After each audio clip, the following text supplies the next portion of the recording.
DCM Rahul Gandhi ji, will I meet Mohit Bhagwat ji? It's not clear with the media. The Congress party is very clear. Are you agreeing to it? Anybody is free to speak their mind. If they have an issue, if they have any clarifications, they can go meet the CM, DCM, they can go meet the AICC president, they can go meet Mr. Randeep Singh, Surjewala, and whatever it is, they can tell it there. No amount of bantering in front of the media will help. See, reshuffle has always been a process, right? It's not only with our government, any government. After 2.5 years, 3 years, there's always a process to it. So if at all the CM decides to have a reshuffle, it's his prerogative. See, very clearly, the CM, DCM and every member of the Congress party or my cabinet colleagues have been very, very clear saying that whatever High Command decides. So hasn't the Chief Minister said the same thing? Hasn't the PCC President said the same thing?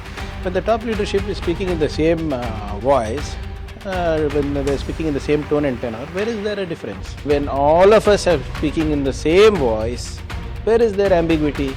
See, BJP is finding no issues. They're falling flat on their faces whenever they're raising any issues. The problem is with them, not with us. Mr. Ashok is jobless now. All right.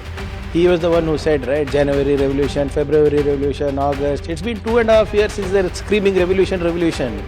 Actually, the revolution happened in their party. They threw out Mr. Yatnal. The revolution is happening in their party. They are begging for continuation of being the opposition leader and the BJP president. So to hide their party failures, they are showcasing as if there is a big revolution going on in the Congress.